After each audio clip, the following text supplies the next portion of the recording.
Hello friends, welcome to JNC. Friends, इस video में जो हमारे पास क्वेश्चन है उसमें हमारे पास एक infinite length current carrying wire है। इसमें करंट फ्लो कर रही है I1। इस वायर से है ना ए डिस्टेंस पर है ना स्मॉल ए डिस्टेंस पर एक स्क्वायर शेप्ड कॉइल रखी है ना। स्क्वायर शेप्ड कॉइल रखी है जिसकी साइड जो है वो है स्मॉल डी, और इस कॉइल में करंट फ्लो कर रही है I2 है ना। इस कॉइल में करंट फ्लो कर रही है I2। क्या होगा फ्रेंड्स, इस वायर इन्फिनाइट लेंथ वायर की वजह से कुछ मैग्नेटिक फील्ड होगी है ना। मैग्नेटिक फील्ड होगी अराउंड द वायर है ना।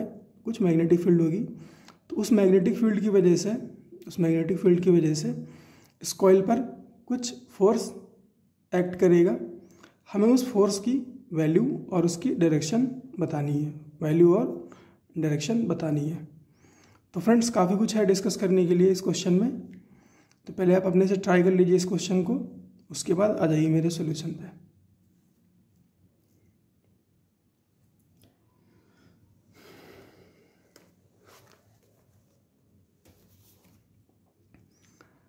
तो फ्रेंड्स, बात करें अगर फोर्स की, तो फ्रेंड्स क्योंकि हमें डायरेक्शन बतानी है फोर्स की, तो इम्पॉर्टेंट है कि हम पहले मैग्नेटिक फील्ड की डायरेक्शन वगैरह डिस्कस कर लें। तो फ्रेंड्स, इस infinite length current carrying wire की वजह से मैग्नेटिक फील्ड की डायरेक्शन है ना हम कैसे फिगर आउट करेंगे, उसके लिए हम यूज़ करेंगे राइट हैंड पाम रूल। तो friends, right hand palm rule कहता है कि point your fingers toward the point है ना। सपोज करो इस पॉइंट पे हमें मैग्नेटिक फील्ड की डायरेक्शन चाहिए, तो फिंगर्स को पॉइंट करो है ना। फिंगर्स को पॉइंट करो इस पॉइंट की डायरेक्शन में, थंब को पॉइंट करो टुवर्ड्स द करंट। तो जो पाम है वो हमें बताएगा मैग्नेटिक फील्ड की डायरेक्शन। तो फ्रेंड्स, इस केस में मैग्नेटिक फील्ड की डायरेक्शन आएगी है ना, वो इनवर्ड डायरेक्शन में आएगी है ना। इनवर्ड डायरेक्शन में आएगी। अब फ्रेंड्स, क्योंकि ये इन्फिनाइट लेंथ वायर है और इन्फिनाइट लेंथ वायर की वजह से जो मैग्नेटिक फील्ड होती है उसका फॉर्मूला होता है B = μ0/2π I/A है ना। I/A। और A क्या होती है फ्रेंड्स, A परपेंडिकुलर डिस्टेंस होती है ना, जिस पॉइंट पर हम मैग्नेटिक फील्ड कैलकुलेट कर रहे हैं। तो फ्रेंड्स, अगर हम इस कॉइल की बात करें तो फ्रेंड्स हम पूरे कॉइल पर फोर्स एक साथ नहीं कैलकुलेट कर सकते। हमें इसको अलग अलग एलिमेंट्स में कंसीडर करना पड़ेगा। तो मैं इसको 4 वायर्स में है ना, 4 वायर्स में कंसीडर करूँगा। तो इसको मैंने बोल दिया 1, इसको मैंने बोल दिया 2, इसको मैंने बोल दिया 3 और इसको मैंने बोल दिया 4। तो अब मेरे पास 4 डिफरेंट वायर हैं। इन सब पर मैं फोर्स कैलकुलेट करूँगा, उसके बाद उनको ऐड और सब्ट्रैक्ट कर लूँगा according to their direction.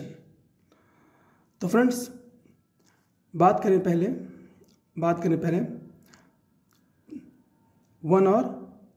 Wire 1 और 3 की वजह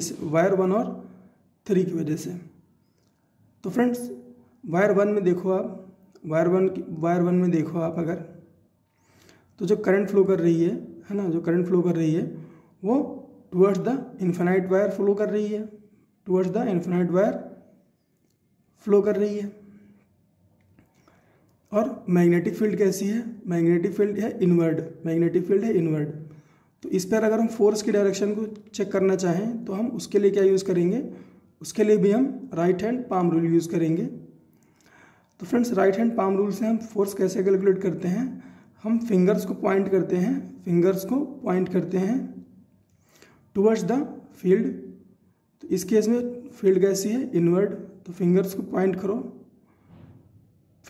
पॉइंट करो towards the field that is inward, और थंब को पॉइंट करो towards the length vector that is current.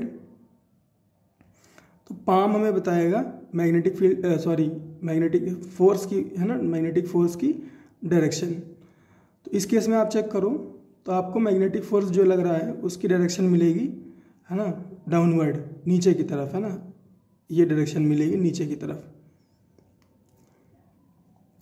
तो F1 की डायरेक्शन नीचे की तरफ है। और फ्रेंड्स यहाँ पर इंटरेस्टिंग बात यह है कि जो वायर 1 है ना, जो वायर 1 है ना, इसके हर एक पॉइंट पर जो मैग्नेटिक फील्ड होगी वो डिफरेंट होगी, जो मैग्नेटिक फील्ड होगी वो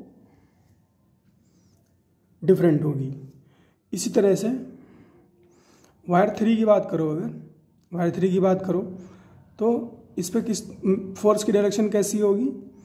फिंगर्स को आप पॉइंट करो, है ना, नीचे की तरफ, दैट इज इनवर्ड, और I2 की डायरेक्शन में पॉइंट करो थंब को, तो आपको फोर्स की डायरेक्शन मिलेगी और वो आएगी ऊपर की तरफ, अपवर्ड, है ना, ऐसी डायरेक्शन मिलेगी।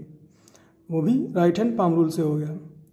अब फ्रेंड्स एक चीज़ देखो, जो वायर 1 है और जो वायर 3 है ना, यहाँ पर भी इसकी भी हर एक पॉइंट पर मैग्नेटिक फील्ड अलग अलग है। लेकिन फ्रेंड्स क्या है कि जो वायर 1 है और जो वायर 3 है ना, वो सिमेट्रिक हैं। तो क्या होगा फ्रेंड्स, जितना फोर्स वायर 1 पर नीचे की तरफ लगेगा उतना ही फोर्स वायर 3 पर ऊपर की तरफ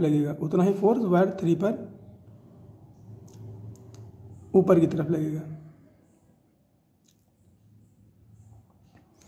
तो फ्रेंड्स क्या होगा, जो ये फोर्स है ये कैंसिल आउट कर देगा F1 जो फोर्स है ना, वायर 1 की वजह से जो फोर्स है ये कैंसिल आउट कर देगा F3 को। तो ये कैंसिल आउट कर देगा F3 को।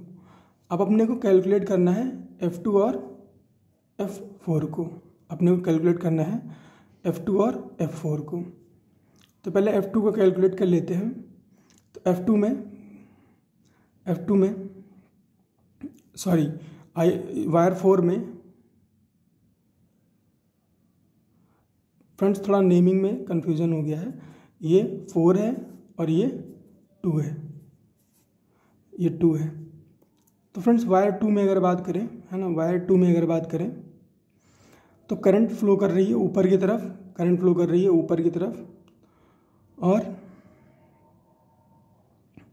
फील्ड कैसी है, फील्ड इनवर्ड है। तो यहाँ पर आप राइट हैंड पाम रूल लगाओगे, फिंगर्स को पॉइंट करोगे इनवर्ड, है ना, और थंब को पॉइंट करोगे करंट की डायरेक्शन में, थंब को पॉइंट करोगे करंट की डायरेक्शन में, तो आपको फोर्स की डायरेक्शन मिलेगी टुवर्ड्स द इन्फिनाइट वायर। और फ्रेंड्स इसकी वैल्यू कितनी होगी, उसको हम कैसे कैलकुलेट कर सकते हैं फ्रेंड्स यहाँ पे जो इंटरेस्टिंग बात है वो ये है कि जो वायर है ना, जो वायर 2 है उसकी जो लेंथ है ना, उस पर through out magnetic field same रहेगा, क्योंकि ये पैरेलल प्लेस्ड है इन्फिनाइट लेंथ वायर के, तो इसके हर एक पॉइंट की जो परपेंडिकुलर डिस्टेंस है इन्फिनाइट लेंथ वायर से वो सेम है, हर एक, है ना, इसके हर एक जो पॉइंट है इस वायर 2 का वो इक्विडिस्टेंट है ना, इन्फिनाइट लेंथ वायर से। तो मैग्नेटिक फील्ड कितनी हो जाएगी इस वायर के लिए, मैग्नेटिक फील्ड हो जाएगी μ0/4π 2I1/A। तो फोर्स कितना हो जाएगा 2 पर, IBL, है ना, तो B हो गया कितना, μ0/4π 2I1/A into I2 into D, ये B हो गया, ये I हो गया और ये L हो गया। तो अपने पास F2 आ गया टुवर्ड्स द वायर। अब बात करें वायर 4 की, तो इंटरेस्टिंगली फ्रेंड्स इसकी भी जो परपेंडिकुलर डिस्टेंस है ना, इन्फिनिट लेंथ वायर से, वो थ्रू आउट सेम है, तो इस पर भी कांस्टेंट मैग्नेटिक फील्ड मतलब एक्ट कर रहा होगा, कांस्टेंट मैग्नेटिक फील्ड एक्ट कर रहा होगा। और कितना होगा फ्रेंड्स, वो परपेंडिकुलर डिस्टेंस कैलकुलेट करके पता चल जाएगा। तो परपेंडिकुलर डिस्टेंस कितनी है, एक तो ये ए हो गया और ये डी हो गया, तो ए प्लस डी है परपेंडिकुलर डिस्टेंस, है ना, इस वायर 4 की। तो मैग्नेटिक फील्ड कितना होगा इस पर, μ0/4 पाई 2I1 by A plus D. इस फॉर्मूला में वैल्यू रख लीजिए, मिल जाएगा आपको जवाब, μ0/4 पाई 2I1 अपॉन ए प्लस डी। तो अब IBL लगा देते हैं, F इक्वल टू IBL लगा देते हैं। तो I क्या है, I2 है ना, I2 फ्लो कर रही है इसमें, और B की वैल्यू क्या है, μ0/4 पाई 2I1 अपॉन ए प्लस डी इंटू डी। अब फ्रेंड्स बात करें अगर इसकी डायरेक्शन की, फोर्स की, है ना, वायर 4 पे, तो आप फिंगर्स को पॉइंट करो मैग्नेटिक फील्ड की डायरेक्शन में जो कि है इनवर्ड, और I2 की डायरेक्शन में पॉइंट करो थंब को, तो आपको फोर्स की डायरेक्शन मिलेगी away from the wire, away from the infinite wire. तो फ्रेंड्स F2 जो है वो टुवर्ड्स द वायर है, F4 जो है वो अवे फ्रॉम द वायर है। फ्रेंड्स जो F2 होगा, है ना, वो स्ट्रॉन्ग मैग्नेटिक फील्ड में है, तो इसीलिए F2 की वैल्यू जो होगी वो ज़्यादा होगी, और जो F4 है वो वीक मैग्नेटिक फील्ड में है, क्योंकि मैग्नेटिक फील्ड क्या है, इन्वर्सली प्रोपोर्शनल है डिस्टेंस के। तो F4 की जो वैल्यू होगी वो कम होगी F2 से।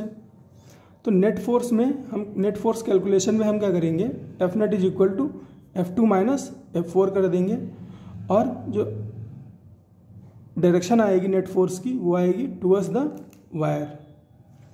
तो F2 माइनस F4 पुट कर दो, तो F2 की वैल्यू क्या है, μ0/4 पाई, है ना, μ0/4 पाई 2I1 I2 by A into D, है ना, 2I1 I2 by A into D, minus F4 की वैल्यू क्या है, 2I1 I2, है ना, 2I1 I2 upon A plus D into D into μ0/4 pi. यहाँ से आप कॉमन ले लो, μ0/4 पाई कॉमन मिल जाएगा, और 2I1 I2 और 2I1 I2 डी, इतना अपने को कॉमन मिल जाएगा। तो μ0/4 पाई 2I1 I2 इंटू डी, और ये बचा, अंदर क्या बचा, ये तो 1/a बचा, और इधर 1/a प्लस डी बचा, तो 1/a minus 1/a plus D. इसको आप एलसीएम ले लो, तो ये a प्लस डी माइनस ए हो जाएगा, है ना, a प्लस डी ऐसा बचेगा, a plus D minus a upon a into A plus D, तो माइनस ए से ए कैंसिल आउट हो जाएगा, बचेगा d upon a into A plus D, और बाहर एक d पहले से है तो d स्क्वायर हो जाएगा, नीचे क्या रहेगा a into A plus D, और ये 2I1 I2 हो गए, और μ0/4 पाई। तो नेट फोर्स कैसा आ गया, टुवर्ड्स द वायर, और वैल्यू कितनी है, μ0/4 पाई 2I1 I2 by A D square upon A plus D. तो इस तरह से हम किसी भी स्ट्रक्चर पे फोर्स कैलकुलेट कर सकते हैं। फ्रेंड्स आप प्लीज़ यहाँ पर एक इक्विलैटरल ट्रायंगल रख करके उस पर फोर्स कैलकुलेट करने की कोशिश करना। इक्विलैटरल ट्रायंगल, है ना, जैसे मैं बता रहा हूँ वैसे रख करके फोर्स कैलकुलेट करने की कोशिश करना, आपका बहुत इंटरेस्टिंग रिजल्ट मिलेगा। इस पर्टिकुलर केस में आप चेक करना कि इस पर कितना फोर्स आ रहा है। ये जो डायरेक्शन है ये ऐसी है, ये सेंटर है,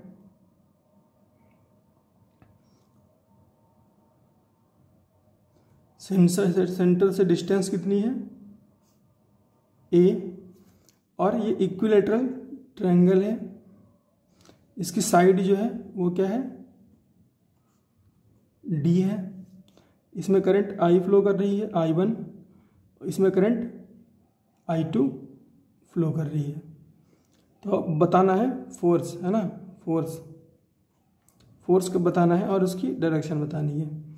इसको फ्रेंड्स आप अपने से ट्राई करना और इसका आंसर कमेंट में पोस्ट करना, फिर मैं इसका सॉल्यूशन बना के आपके कमेंट के नीचे लिंक पोस्ट कर दूंगा। तो फ्रेंड्स पढ़ते रहिए, जब तक मिलते हैं नेक्स्ट क्वेश्चन में।